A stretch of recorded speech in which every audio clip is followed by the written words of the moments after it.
April 4th, 1945, outside the town of Merkers, Thuringia, Germany. The wind cut sharply across the tree line as the armored jeeps of the U.S. 90th Infantry Division rumbled down a narrow forest road. Rain from the night before clung to the earth, turning the ground into a thick, cold paste that sucked at boots and tires alike. The war was closing in from every direction, but here, beneath the tall, skeletal pines, the world felt unnervingly still. Technician 5th grade. James Jimmy Barlow, a radio operator from Ohio, leaned out the side of the lead jeep, squinting into the morning haze. He wasn't the first to spot the tracks, but he was the first to say it out loud. "Sir, that's a rail line up ahead, but it doesn't go anywhere on the map." Captain Robert Keller raised a fist, halting the column. The engines quieted. The forest didn't. Crows croaked overhead, and somewhere deeper in the woods, something metallic groaned in the wind. Keller stepped forward, adjusting the strap of his M1 carbine. "Form up. Eyes open. Could be an ambush point." Barlow swallowed hard. They all knew retreating German units had been sabotaging roads and choking passes with mines, traps, and desperate pockets of resistance. But nothing about this felt like a prepared defense. The rail line was partially buried beneath branches, as if someone had tried and failed to hide it. A corporal brushed aside the foliage, revealing wheel ruts, heavy, fresh. Keller looked back at his men. "Something big came through here. Recently." The squad followed the tracks deeper into the woods until they reached a clearing where the air felt colder, heavier, like the world was holding its breath. There it was. A train, or what remained of one. The locomotive sat crooked on the tracks, its front wheels derailed as if the engineer had slammed the brakes mid-flight. 3 freight cars trailed behind it, their iron walls scarred by age and mud. Moss clung to the rivets. Steam no longer hissed from the joints, but something about the train felt wrong, and not because it was abandoned. There were no markings. No unit insignia, no supply stencils, no numbers, just matte black metal. "Where's the crew?" Barlow whispered. "No bodies, no blood, no sign of a struggle." Keller motioned his men forward. 2 soldiers pried open the side door of the first car. Sunlight spilled in. And froze them. Stacks, floor to ceiling, of crates marked with European family crests, Jewish names, museum stamps, and asset seals. One had been cracked open, revealing polished silver candlesticks wrapped in embroidered cloth. Another contained paintings, hundreds of them, bundled together with string. A green velvet satchel lay split open on the floor, spilling gold coins across the wooden planks like frozen raindrops. Keller stepped inside slowly, like he had entered a cathedral. My God, they stripped entire cities.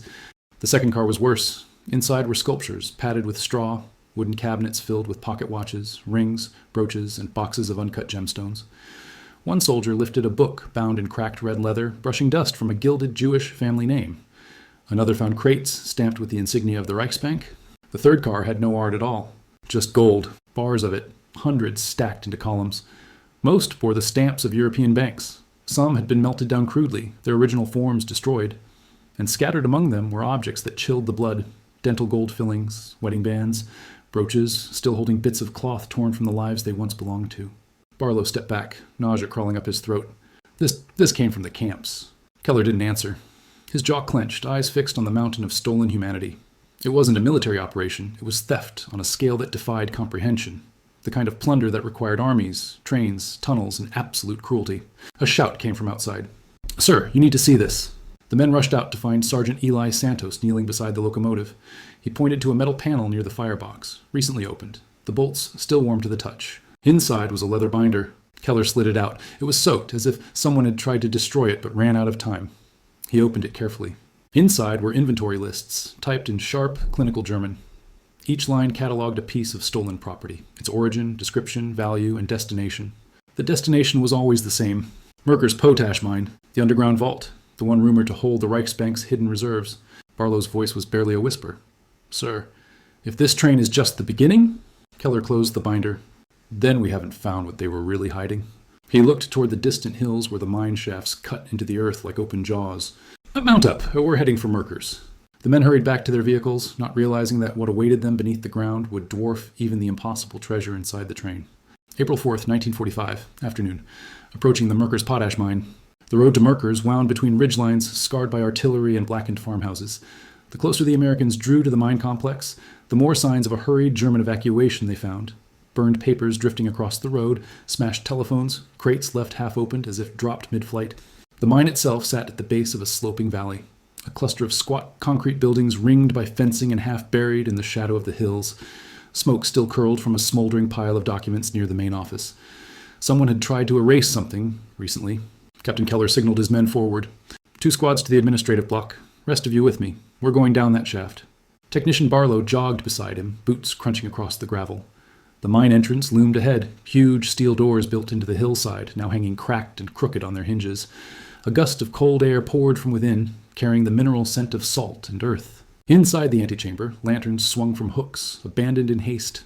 A half-eaten meal sat on a metal table. Gray sausage, a tin cup of coffee gone cold. 3 helmets lay on the floor.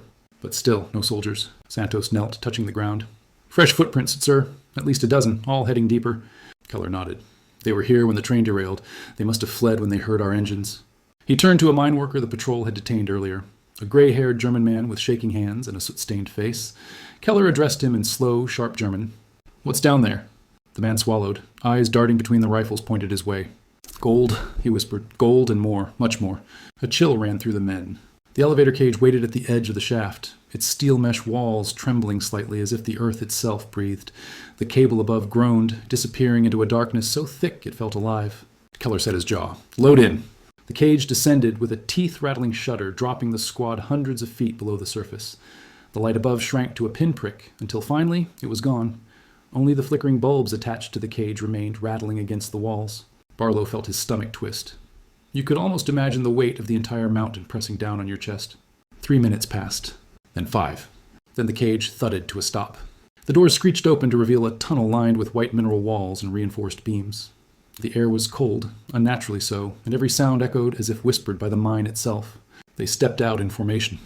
To their right, a narrow trolley track led deeper into the darkness. To their left, tunnels branched like arteries. But ahead of them, a vault door, massive, steel, bolted, its hinges thick enough to resist artillery. Santos let out a low whistle. That's not for mining equipment. No, Keller muttered. That's a bank vault, underground. But it wasn't locked. Someone had unsealed it, recently. The door hung open by half a foot, as if whoever fled last hadn't bothered to close it completely. Keller raised his carbine. Stack up! The men pressed shoulder to shoulder. Barlow steadied his breathing. Keller pushed. The door moaned open, and the beams of their flashlights caught a sight none of them were prepared for. Gold bars, towering stacks of them, reaching almost to the ceiling. In the corners, burlap sacks bulged with coins and currency. Boxes overflowed with jewelry, pocket watches, and brooches. Filing cabinets held bonds, securities, and ledgers. Wooden chests bore the insignia of the Reichsbank, while others carried museum seals from Paris, Warsaw, Vienna, and Prague. Paintings, wrapped and unwrapped, leaned carefully against the walls. Marble and bronze statues sat swaddled in cloth. Cases of rare manuscripts and Torah scrolls were stacked like firewood. Barlow nearly dropped his flashlight. Jesus, this is the economy of an entire empire. No, Keller said quietly. This is the economy of the countries they destroyed. Behind them, one soldier whispered, How much do you think this all is? Keller didn't answer. The truth was simple and terrifying. What they were seeing wasn't treasure. It was evidence. Evidence of a system built on theft, murder, and genocide. Evidence the world would need to confront what the Nazis had been doing in the shadows while their armies marched across Europe. And somewhere even deeper in the mine, Keller sensed there was more, much more. He took a breath. We sweep every tunnel. We find every vault. The men reloaded, adjusted their helmets, and stepped deeper into the subterranean labyrinth, unaware that they were about to uncover something even darker than gold. April 4th, 1945. Merkers Potash Mine, level 7. The deeper the Americans advanced, the quieter the world became. Their footsteps thudded against the salt floor, hollow and rhythmic. Water dripped somewhere in the tunnels, each distant plink amplified by the cavernous dark. The beam of each flashlight seemed to carve only a small bubble of safety in the vast, suffocating black. Barlow's fingers tightened around his M1. Feels like we're walking into the center of the earth. Santos snorted softly. Center of the Reich's greed, more like. Keller raised a closed fist, halting the column. Ahead, the tunnel branched into 2. The left side descended sharply, reinforced with heavier beams. A faded German sign hung crookedly over the entrance. Sonderabteilung, Zutritt, verboten. Special division, no entry. Keller pointed to it. That's where we're going? They descended the slope cautiously, boots crunching on loose rock. The walls here were different, smooth, deliberately carved. Someone had spent months expanding this chamber, not for mining, not for storage, for secrecy. At the bottom of the ramp, another vault door waited, far larger than the first. This one was sealed. Thick, locking arms protruded from its center like the spokes of a great metal wheel. But written in chalk across the door, in a hurried, almost frantic scrawl, were 2 words. Wir sind verloren. We are lost. Keller exhaled slowly. Set the charges. 2 engineers rushed forward, affixing small demolition packs around the locking arms. They backed away, trailing wires. Keller raised his hand. Fire! A deafening crack rippled through the tunnel, followed by a blast of dust and grit. When the cloud settled, the vault door sagged inward, its hinges torn. Santos and 2 riflemen cleared the breach. Then Santos looked back, face pale. "Sir, you need to see this." Keller stepped inside. It wasn't gold this time. It was something far worse. The chamber stretched out wider than any they'd seen yet, lit by hanging bulbs that cast long shadows across row after row of wooden crates, stacked like coffins. Some had been pried open, others remained sealed. But it wasn't the crates that froze the men where they stood. It was what they contained. Human remains, gold fillings in glass jars, shoe soles scraped with dried mud, strips of fabric with numbers, suitcases with names scrawled on the sides, Polish, Hungarian, French, German, bundles of children's clothing tied with string. A soldier whispered, This is from the camps." Barlow found himself staring at a pile of spectacles, thousands of them, glinting under the lamplight like the facets of crushed ice. His breath caught. This wasn't treasure, it wasn't even theft. It was the last trace of lives erased. Keller clenched his fists. Photograph everything, document all of it. But the horror didn't end there. On the far side of the chamber stood a row of heavy safes, each bearing the insignia of the Reich Main Security Office. The doors hung open as if looted in panic. Inside were files, thousands of them, neatly bound, each stamped Geheime Reichssache. Barlow picked up one, flipping through the pages. Names, transport lists, valuations of personal property taken from prisoners on arrival at concentration camps. Itemized. Priced. Profits recorded. He slammed the folder shut, his stomach turning. They accounted for everything, like it was inventory. Keller didn't respond. His jaw trembled, not from fear, but from something colder, a fury that simmered deep below his calm exterior. He stepped deeper into the vault until he reached a final cabinet marked simply Ahnenerbe, Forschung, Ahnenerbe, Research. Inside were photographs, charts, measurements, specimens preserved in glass. Santos took one look and turned away, gagging. Keller shut the cabinet quietly.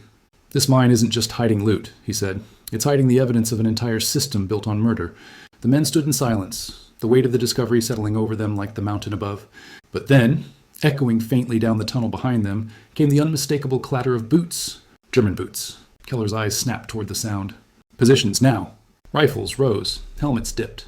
The men spread out across the chamber as the footsteps grew louder, dozens of them. Barlow's pulse hammered in his ears. "They're coming to finish destroying the evidence," he whispered. Keller steadied his carbine, voice low and firm.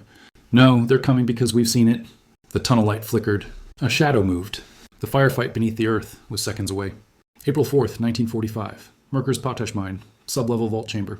The first muzzle flash tore through the dark like lightning. Captain Keller dove behind a crate as German rounds ricocheted off the salt walls, spraying shards across the chamber. The tunnel filled with the thunder of automatic fire, MP-40s, at least 7 or 8, maybe more. Their echoes whipped through the vault, turning every shot into a roar. "Contact front," Santos bellowed. Barlow scrambled for cover behind a toppled iron safe. Dust rained down from the ceiling as more rounds hammered into the chamber. His hands shook, but he pressed his cheek against his M1 stock and peeked out.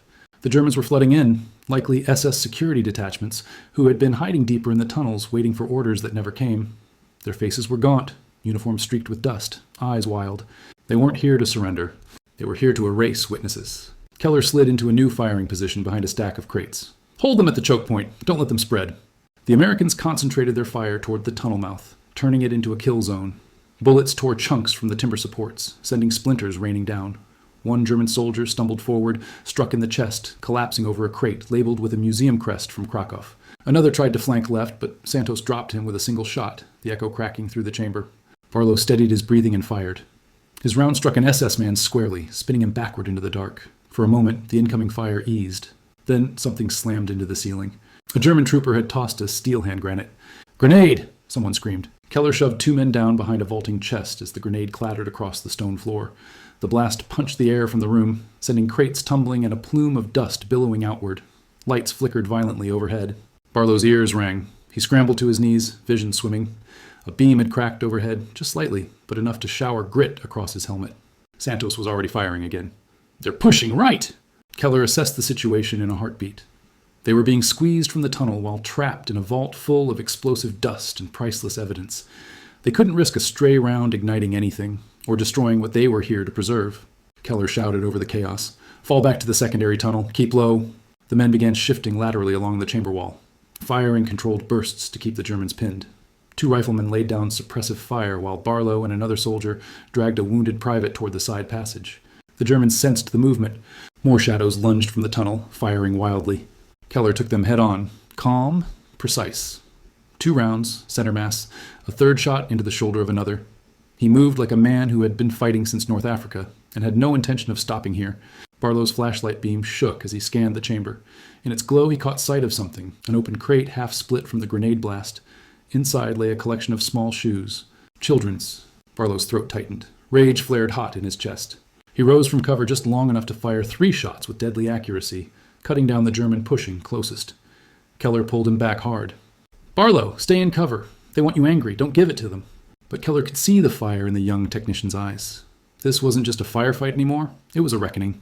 The Germans regrouped, stacking behind a minecart. One shouted an order, and they began to push the cart forward as a moving shield. Santos's rifle clicked empty. "They're advancing." Keller scanned the chamber, mind racing. Then he saw it, a cluster of industrial salt bags stacked near the side wall. "Barlow," Keller shouted. "Salt bags, left, bring them down." Barlow looked up, followed Keller's sightline, and understood instantly. He braced himself, aimed at the uppermost support beam above the stacked bags, and fired. The shot hit true. The beam cracked. A thunderous cascade of salt poured down, burying the minecart and the Germans behind it in a choking wave of white dust. Screams echoed as men vanished beneath the collapse, their rifles clattering uselessly to the floor. The remaining Germans hesitated. It was all the opening Keller needed. "Push," he ordered. The Americans surged forward. Santos led the charge, firing in sharp bursts. 2 more Germans fell. Another threw down his weapon and stumbled backward into the tunnel, shouting for retreat. Within seconds, the gunfire died. Silence crept back into the chamber, slowly, hesitantly, like a wounded animal. Barlow's chest heaved. Keller lowered his carbine. Santos spit dust from his mouth. "Sir, think that's the last of them?" Keller listened to the settling echoes, to the faint hum of the bulbs overhead. "No," he said quietly. "They weren't guarding this place. They were running from it." He turned toward the far end of the chamber, toward an unlit tunnel that wound deeper into the mountain, untouched by the firefight. Barlow followed his gaze. "Sir, what's down there?"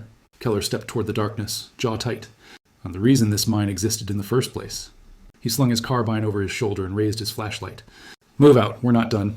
The men, bruised, dust-covered, and shaken, advanced once more, deeper into the mountain's cold heart, toward what the Nazis couldn't hide in crates, bars, or ledgers, toward the truth.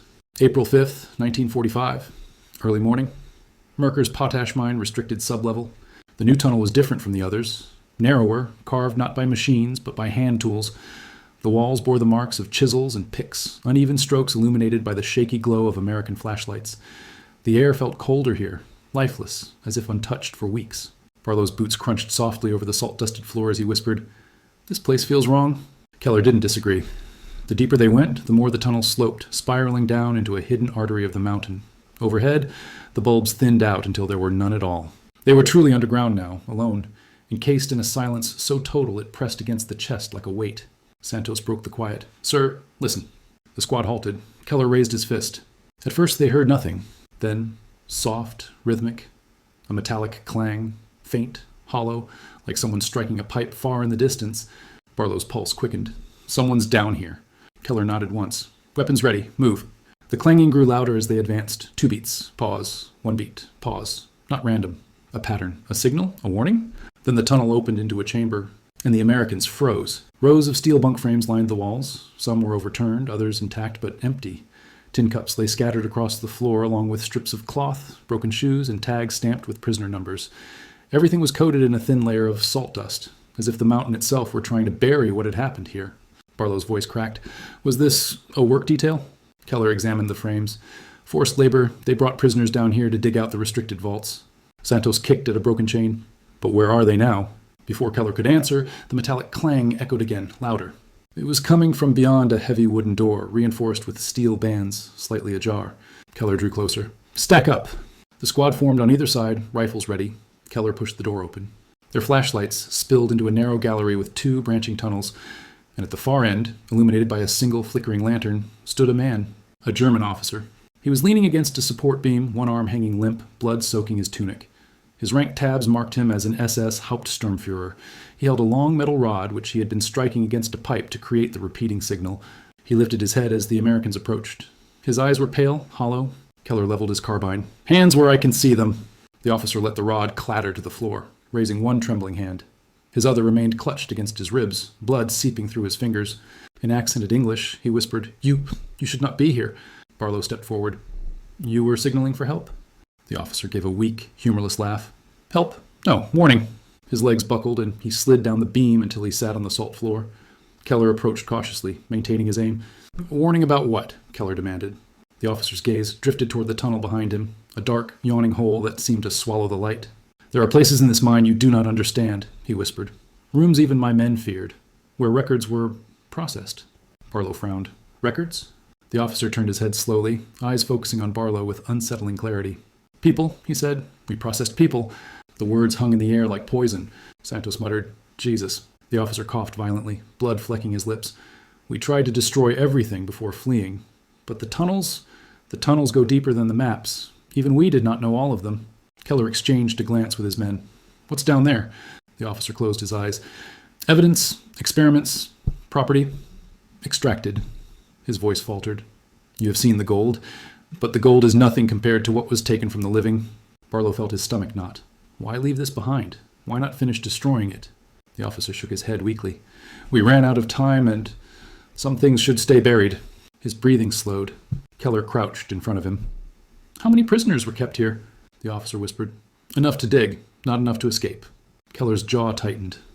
The flickering lantern cast long shadows across the chamber, stretching toward the tunnel behind the officer like grasping fingers.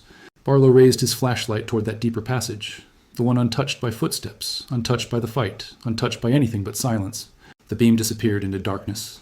Black, perfectly black. A cold draft curled out from it, brushing the Americans' faces like a dead breath. Santos swallowed. Sir, do we go in? Keller rose slowly. Yes, he said. We finish this. He turned to his men. Check your ammo. Keep tight formations. No one goes alone. Barlow inhaled deeply, steadying himself as he aimed his light into the void. They stepped forward, into the tunnel the SS had feared, into the place where the gold ended and something much darker began. April 5th, 1945, Merkers Potash Mine, unmapped subterranean passage. The Americans moved like shadows, flashlights slicing through the pitch-black tunnel. Their footsteps echoed strangely here, dampened, swallowed almost immediately, as if the walls themselves absorbed sound. Barlow felt the temperature drop with every step. Moisture clung to the air. The smell changed, too, less mineral, more organic. A stale, heavy scent that reminded him of abandoned basements and forgotten attics. But this wasn't abandonment. This was concealment. Keller raised his hand. Hold! The tunnel widened into a circular chamber far larger than anything they had seen in the mine so far. Their lights swept across the walls, and the entire squad froze. The walls were carved. Not randomly, deliberately. Names. Thousands of them. Etched into the white salt in tight, uneven lines. Some carefully written, others gouged violently as if the writer had only seconds before being dragged away. Names in Polish, German, French, Czech, Hungarian. Some in Hebrew. Some just numbers. Barlow whispered, barely audible. Dear God, these were the workers. Santos ran his hand over the carvings. The grooves were deep, raw, human. This wasn't a work detail, he murmured. It was a prison. Keller's jaw tensed. No, a grave. Near the center of the chamber lay a mound of collapsed timbers. A makeshift barricade. Someone had tried to hide behind it. Scattered around it were rusted tools, torn bits of clothing, and a tin cup that still held traces of dried blood. Barlow stepped forward and crouched. He picked up a small wooden tag, its string long since frayed. A number was burned into it. Sir, they left them down here. Keller didn't speak. He was staring at something else, the far wall of the chamber where the names abruptly stopped. That section of salt was smooth, polished intentionally, and covered in chalk markings. Drawings. Symbols. Maps of tunnels overlaid with German script, crossed out routes, and hastily scribbled arrows. In the center of the diagram was a phrase boxed in thick charcoal strokes. Nur für Offiziere, Endstufe.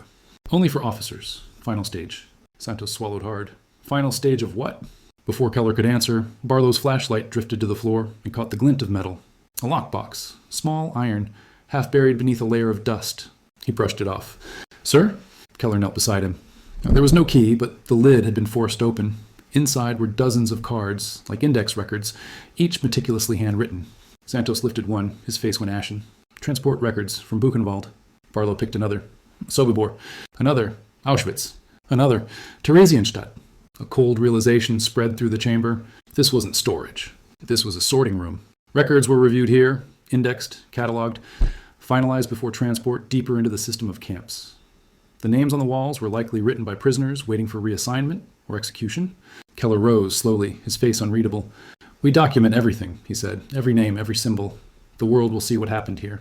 But as he turned toward the tunnel ahead, something made him stop. A faint glow. Barely perceptible, Far at the end of the next passage, like the shimmer of a dying lantern, Barlow tightened his grip on his rifle. "Sir, someone's still down there." Keller nodded. "Lights forward, weapons ready." They advanced toward the glow, step by step, breath by breath. As they neared the next chamber, the air grew warmer, uncomfortably warm. The smell intensified, not rot, not decay. Something chemical, industrial. The tunnel opened abruptly, revealing a new chamber, this one lined with metal tables, broken glass cylinders, charred papers, racks of surgical instruments, some rusted into grotesque shapes by time and salt. Barlow gagged. This was a lab. Santos shone his light on one table, labels written in German, still legible beneath the dust, pigmentation analysis, skeletal measurements, familial lineage, comparative tissue extraction. Keller's voice lowered to a growl. Ahnenerbe, the Nazi research division, obsessed with racial science, responsible for some of the most horrific experiments of the war. This was their hidden wing. A clang echoed behind them. The Americans spun, rifles raised. From a corner of the chamber, a figure slumped against a pillar, frail, ghostly thin, wrapped in filthy cloth. His eyes fluttered open as the beams hit him. An escaped prisoner. Barlow rushed to him. "Sir, he's alive." Keller knelt beside the man, who struggled to lift a trembling hand. He pointed toward a sealed iron door on the opposite side of the room, its surface scorched black, as if someone had tried to burn it shut. The man whispered a single word in German. "Innen." Inside, Keller looked up at the door. Whatever truth the Nazis wanted to bury most was behind that door. He stood slowly, gripping his rifle. "Set a pry bar," he ordered. Barlow hesitated. "Sir, are you sure?" Keller's face hardened. "We've come this far. It ends here." Santos exhaled and stepped toward the scorched iron door. The mountain seemed to hold its breath. April 5th, 1945. Merkers Potash Mine. Restricted Research Annex. The iron door loomed 10 feet tall, its surface warped by heat and corrosion. Black scorch marks spread across the metal like the veins of burnt paper. Someone had tried, desperately, to destroy whatever lay behind it, but the hinges held. The bolts remained visible, though fused and twisted. As Santos approached, every sound in the chamber seemed to fade. Even the prisoner, slumped against the pillar, watched with wide, glassy eyes, fear drowning whatever strength remained in him. Keller stood beside the door, hand resting lightly on it. The metal hummed faintly, holding a trace of warmth. Not recent, but not old either. Barlow swallowed. "Feels like it's breathing," Keller answered quietly. "It's the heat, trapped behind it. Something was burned on the other side." Santos forced the pry bar into a warped seam. The bar groaned. Metal screeched. Sparks flickered in the darkness. "Help me out," Santos muttered through clenched teeth. 2 riflemen joined him. The bar bent. The seam widened. A bolt snapped loose with a crack, echoing like a gunshot. Barlow flinched. Keller steadied him with a hand. "Easy. Stay sharp." A second bolt clattered to the floor. A third. Then the hinge gave way with a deep, resonant boom. The door sagged outward, then toppled face first onto the chamber floor with a crash that shook dust from the beams overhead. A rush of stale, hot air spilled out, heavy, suffocating, carrying a smell that turned stomachs instantly. Santos coughed, covering his mouth. "Christ, what is that?" Keller raised his flashlight and stepped through the threshold. The others followed. Their beams swept across the chamber and froze.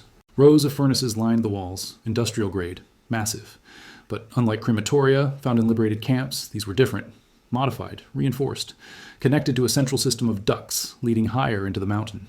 Barlow's flashlight shook. "Sir, this wasn't for bodies." Keller's jaw tightened. "No, this was for destroying evidence." Piles of charred paper lay scattered across the floor. Files melted into fused lumps, ledgers reduced to oily ash, scorched boxes filled with fragments of metal tags and identification plates.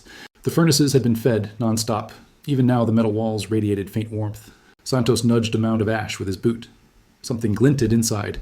He reached down and lifted it carefully. A melted bracelet. Gold, warped by heat. A name still faintly etched into the inside. A child's name. Barlow turned away, bile rising. Then Keller's beam caught something else.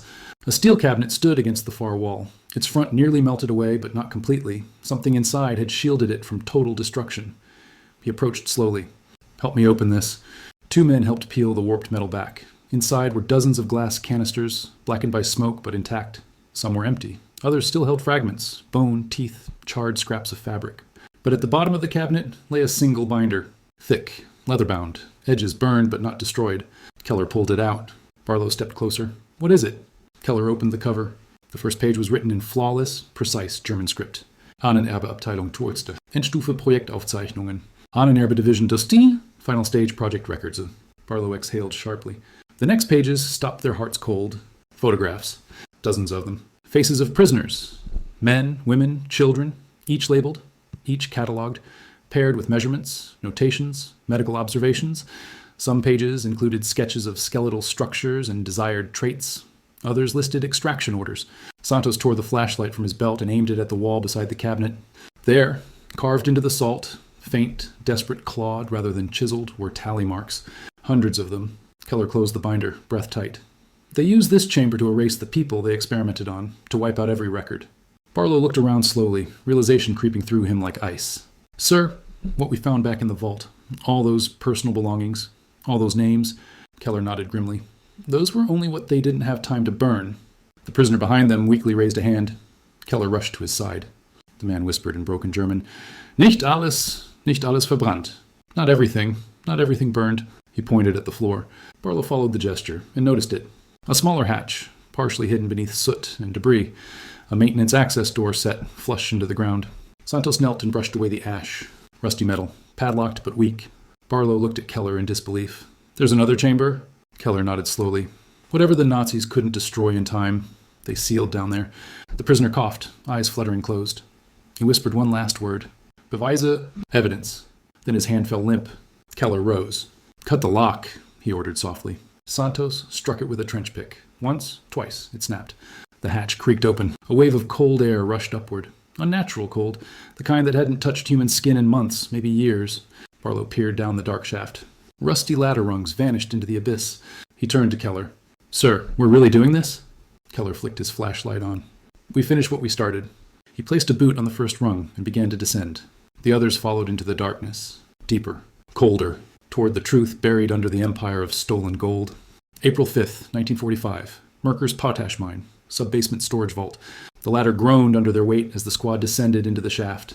Flashlights jittered against the walls, revealing layers of salt streaked with soot and moisture.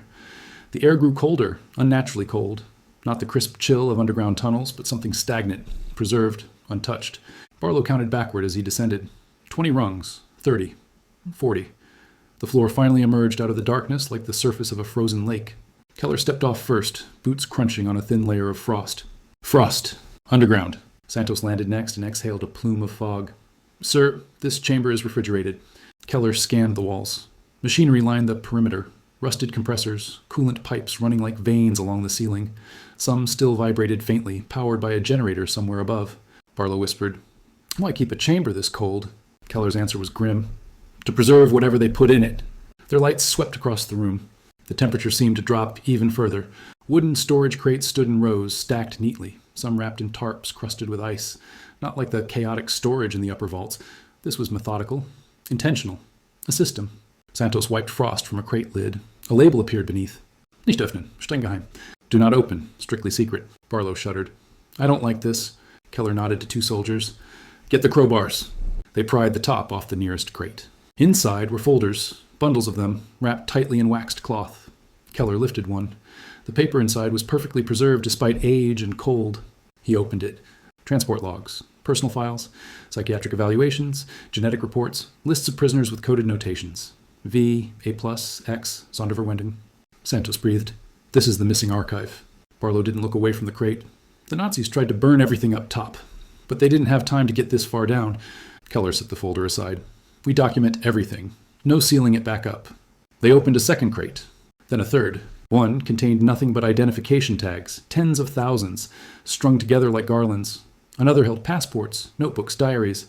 A third contained sealed glass jars with meticulously labeled contents, scraps of hair, bone fragments, tissue samples, everything arranged with clinical detachment. Santos stepped back, horrified. This isn't an archive. It's a catalog of their victims. Barlow's flashlight drifted deeper into the chamber. Something gleamed. He walked toward it, heart thrumming. Snow-like frost covered the object. An iron door, smaller than the scorched one above, set into the far wall. Santos joined him, rubbing a hand across the frost. A window emerged. A narrow glass pane. Barlow leaned forward. Nothing inside, just blackness. Cold, serene black. Keller approached. Break the ice. Let's see. Santos brushed away more frost. Words appeared beneath the layer of ice, stenciled in bold black font. Kammer C, cryoarchive. Chamber C, cryoarchive. Barlow felt his blood run cold. Cryo, as in frozen? Why would they freeze records? Keller said nothing. He signaled for the door to be opened. The lock resisted at first, fused by cold, but Santos hammered it with the butt of his rifle until it snapped.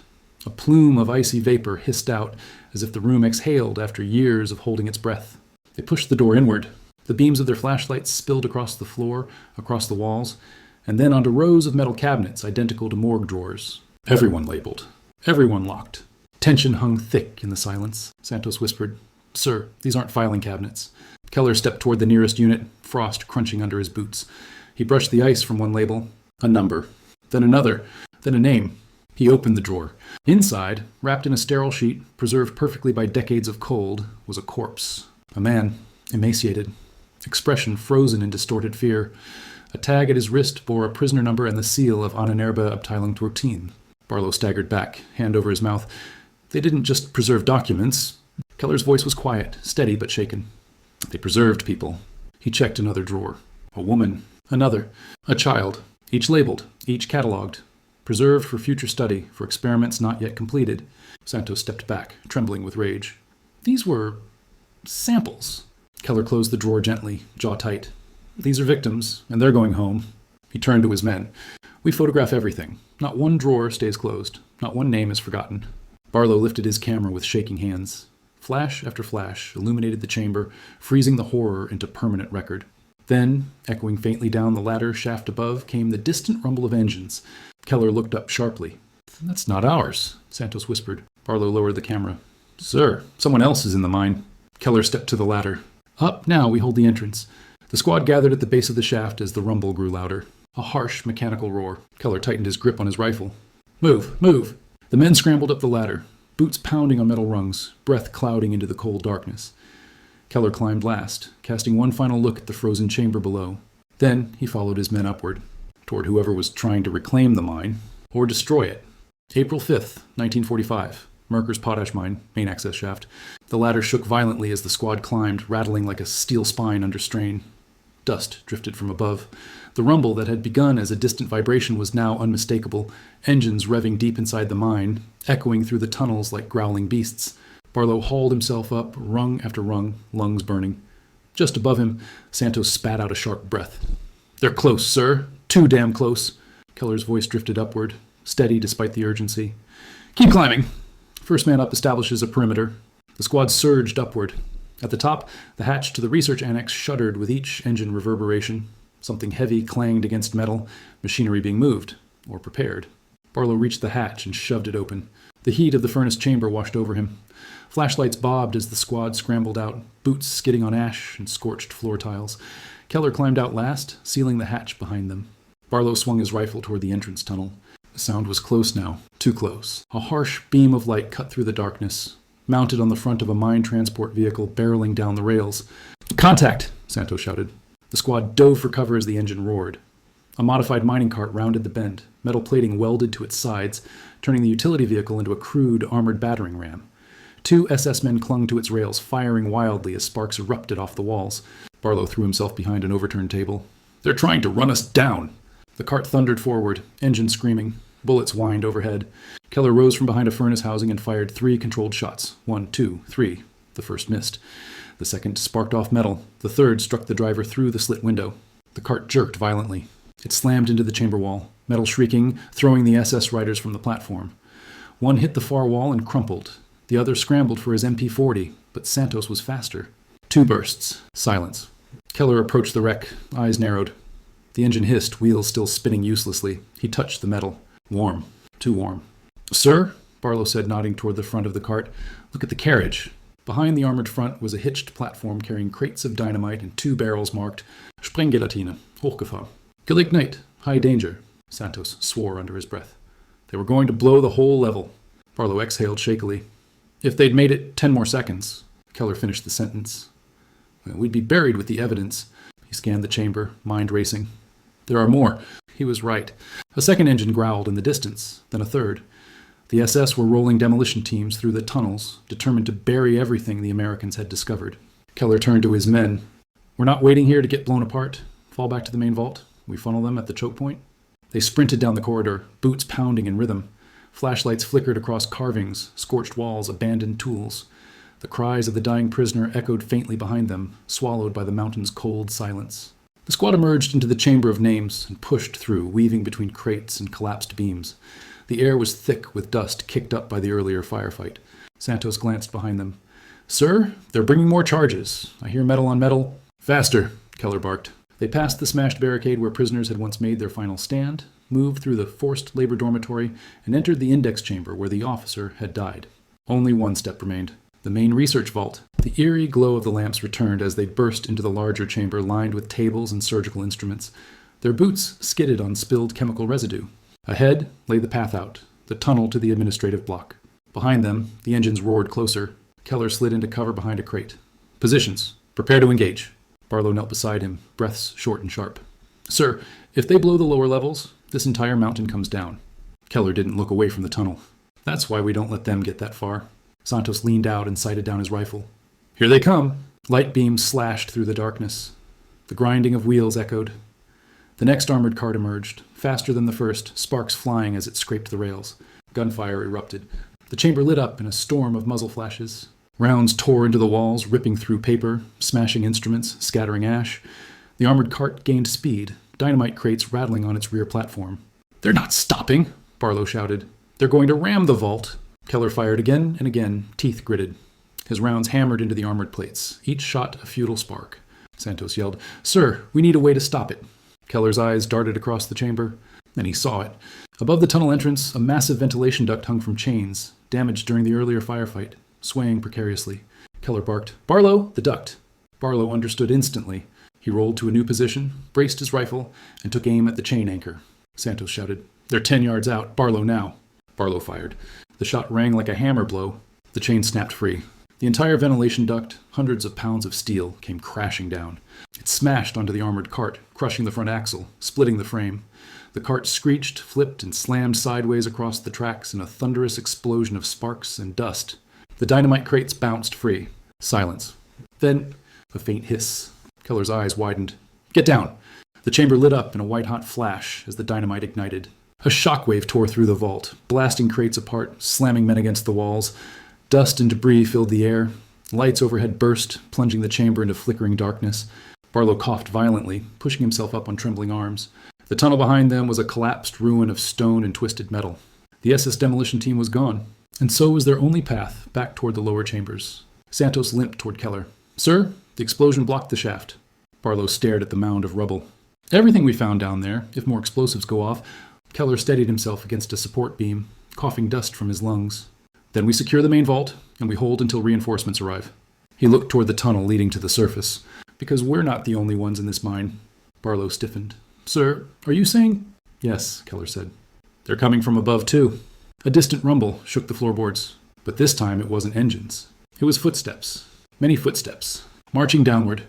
April 5th, 1945. Merkers Potash Mine. Main access shaft. The ladder shook violently as the squad climbed, rattling like a steel spine under strain. Dust drifted from above. The rumble that had begun as a distant vibration was now unmistakable. Engines revving deep inside the mine, echoing through the tunnels like growling beasts. Barlow hauled himself up, rung after rung, lungs burning. Just above him, Santos spat out a sharp breath. "They're close, sir. Too damn close." Keller's voice drifted upward, steady despite the urgency. "Keep climbing. First man up establishes a perimeter." The squad surged upward. At the top, the hatch to the research annex shuddered with each engine reverberation. Something heavy clanged against metal, machinery being moved, or prepared. Barlow reached the hatch and shoved it open. The heat of the furnace chamber washed over him. Flashlights bobbed as the squad scrambled out, boots skidding on ash and scorched floor tiles. Keller climbed out last, sealing the hatch behind them. Barlow swung his rifle toward the entrance tunnel. The sound was close now. Too close, a harsh beam of light cut through the darkness, mounted on the front of a mine transport vehicle, barreling down the rails. "Contact!" Santos shouted. The squad dove for cover as the engine roared. A modified mining cart rounded the bend, metal plating welded to its sides, turning the utility vehicle into a crude armored battering ram. 2 SS men clung to its rails, firing wildly as sparks erupted off the walls. Barlow threw himself behind an overturned table. "They're trying to run us down." The cart thundered forward, engine screaming. Bullets whined overhead. Keller rose from behind a furnace housing and fired 3 controlled shots. 1, 2, 3. The first missed. The second sparked off metal. The third struck the driver through the slit window. The cart jerked violently. It slammed into the chamber wall, metal shrieking, throwing the SS riders from the platform. One hit the far wall and crumpled. The other scrambled for his MP-40, but Santos was faster. 2 bursts. Silence. Keller approached the wreck, eyes narrowed. The engine hissed, wheels still spinning uselessly. He touched the metal. Warm. Too warm. Sir? Barlow said, nodding toward the front of the cart. Look at the carriage. Behind the armored front was a hitched platform carrying crates of dynamite and 2 barrels marked Sprenggelatine, Hochgefahr. Gelignite, high danger. Santos swore under his breath. They were going to blow the whole level. Barlow exhaled shakily. If they'd made it 10 more seconds, Keller finished the sentence, we'd be buried with the evidence. He scanned the chamber, mind racing. There are more? He was right.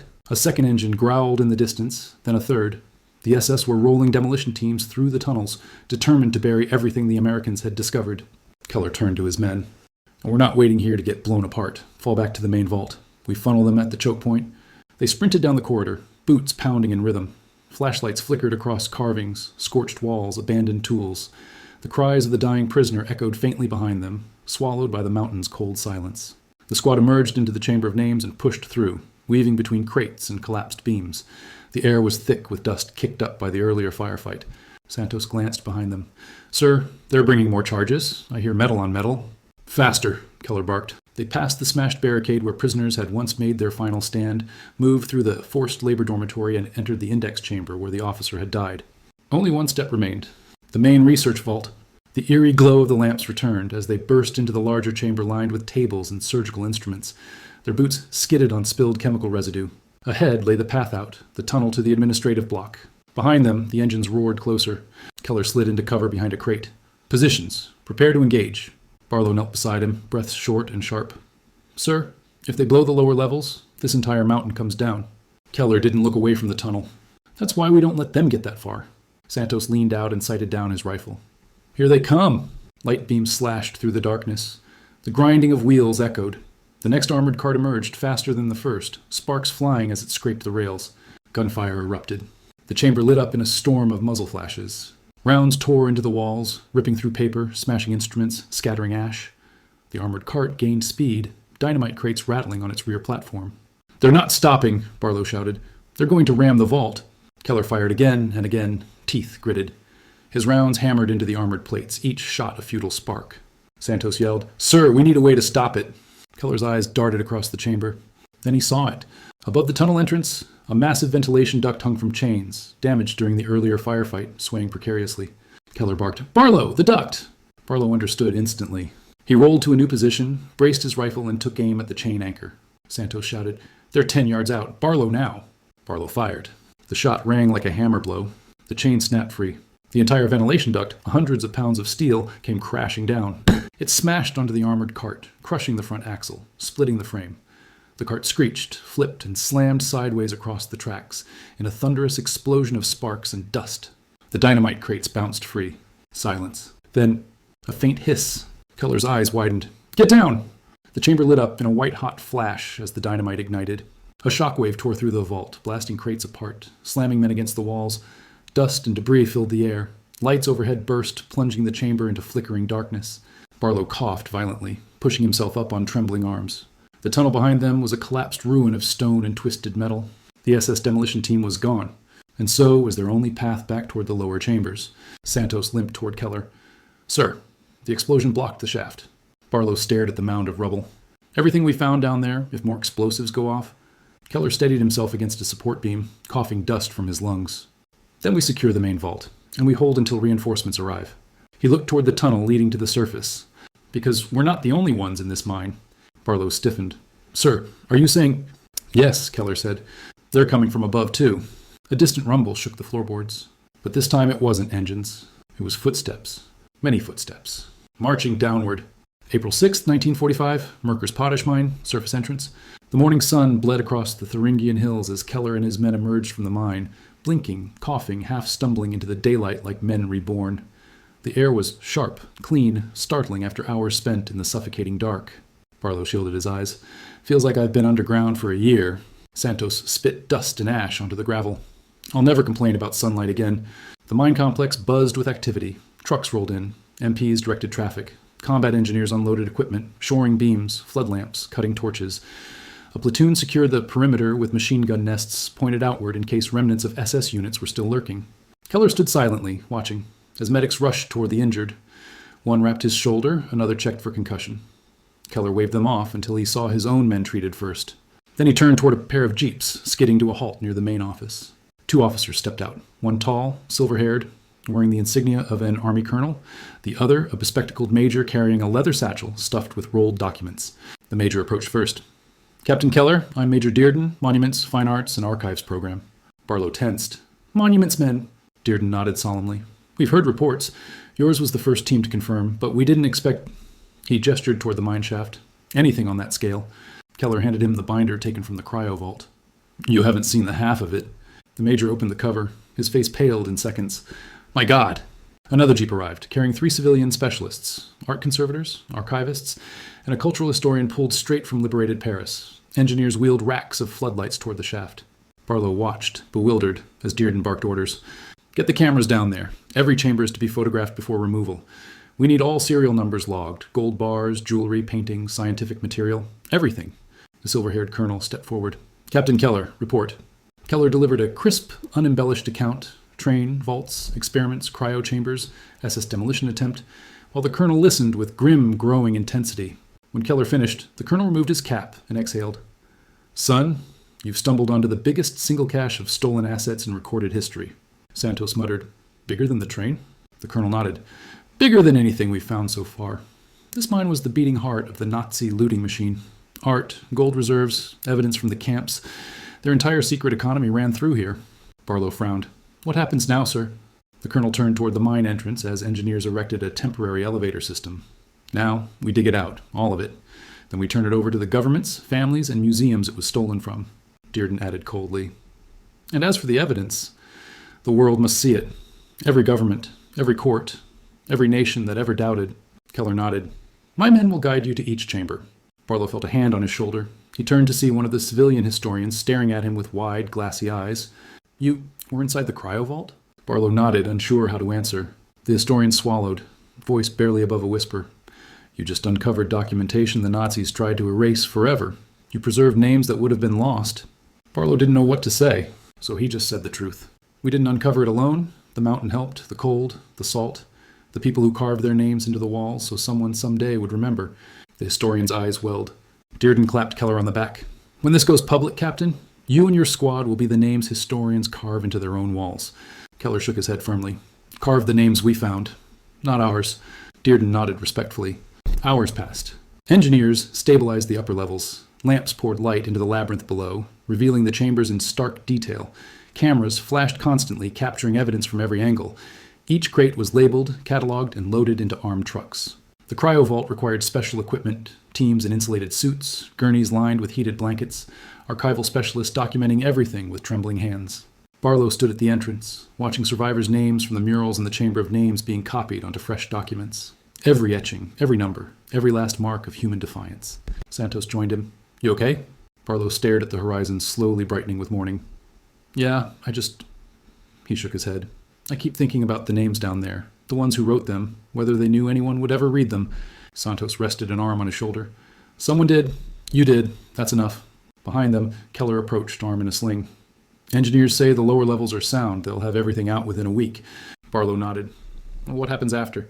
Keller looked back at the mine, the yawning black mouth of history finally forced open.